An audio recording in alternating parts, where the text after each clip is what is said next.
अगर आप भी चाहते हैं राज एंटरटेनमेंट का वीडियो सबसे पहले आप तक पहुंचे तो हमारे चैनल को सब्सक्राइब जरूर करें, साथ में बेल आइकन दबाना ना भूलें दोस्तों।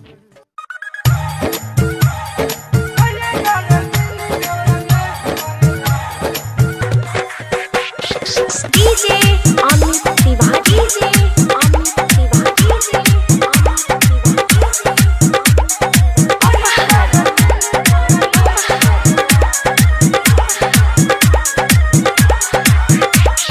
फगुआ के मजा पूरा कैश करेला। हाँ, फगुआ के मजा पूरा कैश करेला। सये बड़ा दिल दौरा ऐश करेला। फगुआ के मजा पूरा कैश करेला। सये बड़ा दिल दौरा ऐश करेला। फगुआ के मजा पूरा कैश करेला। सये बड़ा दिल दौरा ऐश करेला। डीजे अमित तिवारी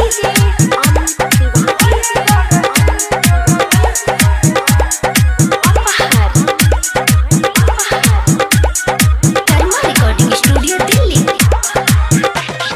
पियो के करो तू बतावतनी हो, छुछो ही सामान हो गुआवतनी हो।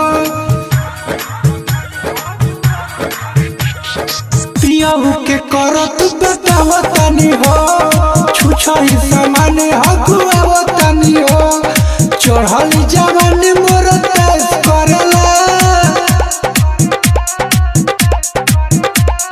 चढ़ल जवान मोर तेज करेला। सये बड़ा दिल दौरा ऐश करेला। फगुआ के मजा पूरा कैश करेला।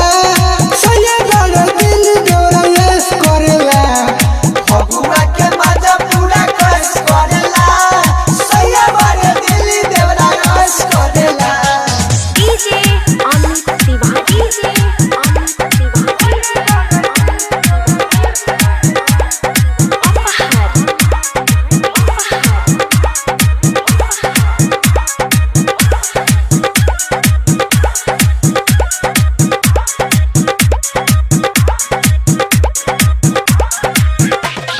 विकास बिहारी अरऊ से चले ना मशीन मोर भदरऊ से।